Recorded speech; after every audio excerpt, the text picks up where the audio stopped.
सा नज़ारा है।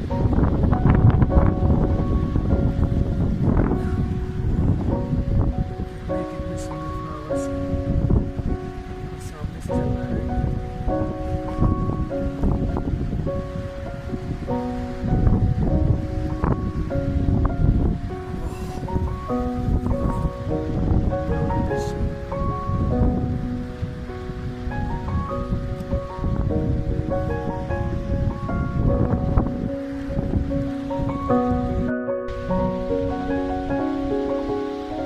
क्या नज़ारे हैं।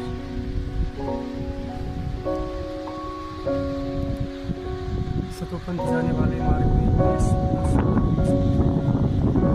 पर जितने सुंदर व्यूज होते हैं उतने ही ज़्यादा डेंजरस होते हैं। छोटे छोटे पत्थरों पे कीचड़ के बीच से ग्लेशियर के बीच में से होकर निकलना पड़ता है। क्या शानदार नज़ारे हैं। बिल्कुल मन को मोह लेते हैं।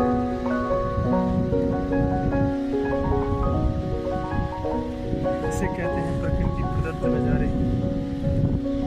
कोई माली चाह के भी इतना सुंदर गार्डन नहीं लगा सकता जितना सुंदर प्रकृति ने वन तैयार किया है।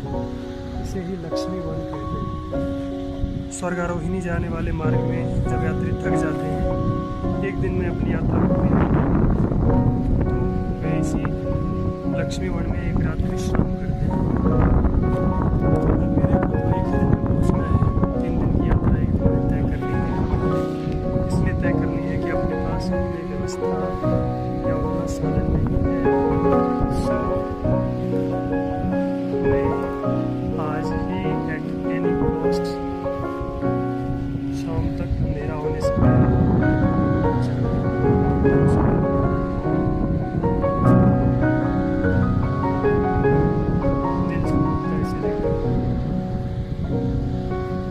सुंदर सुंदर पुष्प क्यारियों के बीच से होकर चल गुजरना है।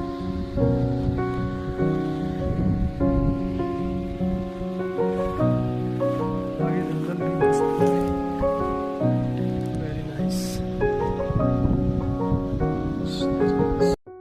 सामने ग्लेशियर है और हम लोग ग्लेशियर के ऊपर जो पत्थर है उस पर सावधानी पूर्वक कदम रख रख करके नीचे उतरते चले जा रहे हैं और स्वर्गारोहिणी की तरफ लगातार बढ़ते चले जा रहे हैं। ये ग्लेशियर के ऊपर चलना बड़ा कठिन होता है।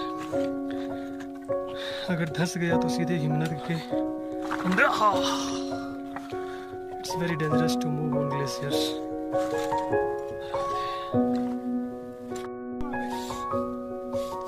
क्या खतरनाक रास्ता है सतोपंथ जाने का। लोग कहते हैं एक तरफ मौत दूसरी तरफ खाई। यहाँ दूसरी तरफ खाई ही खाई है या मौत ही मौत है। सामने पूरे के पूरे ग्लेशियर के पहाड़ और मेरे सामने सतोपंथ स्वर्गारोहिणी की सीढ़ियाँ।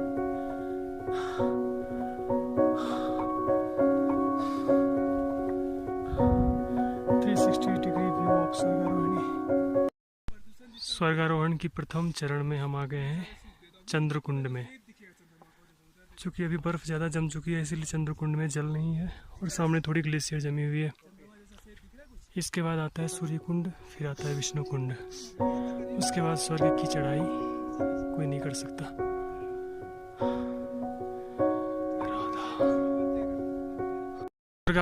स्वर्गारोहण की द्वितीय चरण में चंद्रकुंड को पार कर गए और अब सूर्य कुंड तक आ पहुँचे। ये सूर्य कुंड है और सामने स्वर्गारोहिणी है। अधिक से अधिक व्यक्ति चंद्रकुंड और सूर्य कुंड को पार कर पाता है। इससे आगे स्वर्गारोहिणी का रास्ता कितना खतरनाक है वो तो इसी वीडियो से इमेजिन किया जा सकता है। सिर्फ युधिष्ठिर गए थे, बाकी कोई भी पांडव और द्रौपदी इधर ही समाप्त हो गई थी। यही है वो स्वर्ग जाने की सीढ़ी जहाँ तक कोई आ नहीं सकता और इस सीढ़ी पर कोई चढ़ नहीं सकता। कहते हैं स्वर्ग की 7 सीढ़ियाँ हैं। स्वर्गारोहण करने के क्रम में युधिष्ठिर को इन 7 सीढ़ियों पर चढ़ना पड़ा था। इन 7 सीढ़ियों में 3 सीढ़ियों को तो मैं पार कर चुका हूँ, जिसे सूर्य कुंड, चंद्र कुंड और विष्णु कुंड कहते हैं। तो मैं विष्णु कुंड तक आ गया हूँ। इसके पश्चात आगे बढ़ना मतलब बिल्कुल मौत के मुंह में समा जाने के समान है।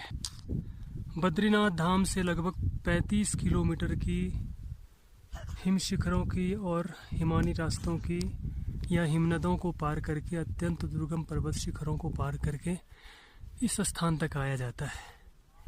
आज तक कोई भी बंदा इस 3 सीढ़ी के अलावा चौथी सीढ़ी को नहीं चढ़ सका था। देखा जा सकता है कि कुछ दूरी तक स्वर्ग की सीढ़ियां नज़र आ रही हैं जो बर्फ़ से ढके हुए हैं। उसके आगे बिल्कुल कोहरा छाया रहता है। 3 सीढ़ी के पश्चात देखना बिल्कुल दृष्टिगोचर होता ही नहीं है। तो महाभारत में जो ये वर्णन है कि 5 पांडव और द्रौपदी जब जीवन के अंत समय में स्वर्ग की ओर जाने के निश्चय किए थे, तो इसी मार्ग का उन्होंने अवलोकन करते हुए स्वर्ग की सीढ़ियाँ पार करने की चेष्टा करी थी। यहाँ तक आते आते सबसे पहले द्रौपदी समाप्त हो गई बर्फ़ में गलकर। उसके पश्चात धीरे धीरे नकुल, सहदेव, अर्जुन, भीम और फिर एकमात्र धर्मराज युधिष्ठिर बचे जो इस स्थान तक आ सके थे। और जो मेरे सामने वो सीढ़ी दिख रही है बर्फ़ की बनी हुई, वो स्वर्ग की सीढ़ी है। वहाँ से 4वीं, 5वीं, 6वीं, 7वीं ऐसी सीढ़ी होती है। और जब सबसे टॉप पे जाया गया तो वहाँ जाकर देवराज इंद्र का विमान आया और उन्होंने युधिष्ठिर को स्वर्गलोक ले गए। तो 4 सीढ़ियाँ तक तो दिखती है, उसके बाद सीढ़ी दिखती ही नहीं है किसी स्वर्ग की। कई बार ऐसा हुआ कि हेलीकॉप्टर से कुछ लोगों ने वहाँ तक जाने की और स्वर्ग के साथों सीढ़ियों का अवलोकन करने की चेष्टा करी, लेकिन असंभव। जिस तरह से अभी चारों तरफ कोहरा छाया हुआ है, उसी तरह से पर्वत ने अपने आप को चारों तरफ कोहरे से ढक लिया। अर्थात यहाँ का जो एक प्राकृतिक नियम है कि कोई भी बंदा स्वर्ग की सीढ़ियों को देख नहीं सकता, तो वही सत्य साबित हुआ। उसका हेलीकॉप्टर स्वर्गारोहणी पर्वत शिखर जिधर से होकर युधिष्ठिर स्वर्ग को गए थे। अभी प्रातःकाल एकदम स्वर्ण के समान चमक रहे हैं ये बर्फीली चोटियाँ। और नीचे सतोपंथ झील जिसमें मैं रोज स्नान करता हूँ, और इस बर्फ के शिखर से हिम के पिघलने पर इस झील का निर्माण होता है जिसे सतोपंथ झील कहते हैं। इसमें ब्रह्मा, विष्णु, महेश तीनों स्नान करने के लिए आते हैं। Very nice.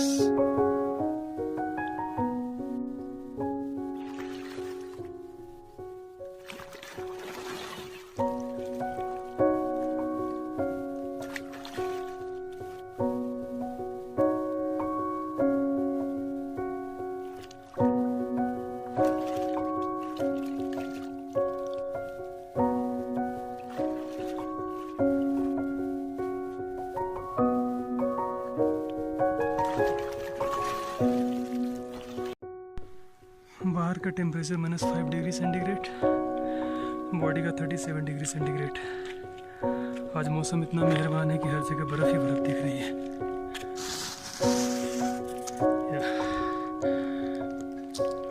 भगवान ने हर जगह खाने के लिए बर्फ दे रखा है। ये सारे बर्तन में नेचुरल आइस क्यूब्स पड़े हुए हैं, इनको खाना खा लो।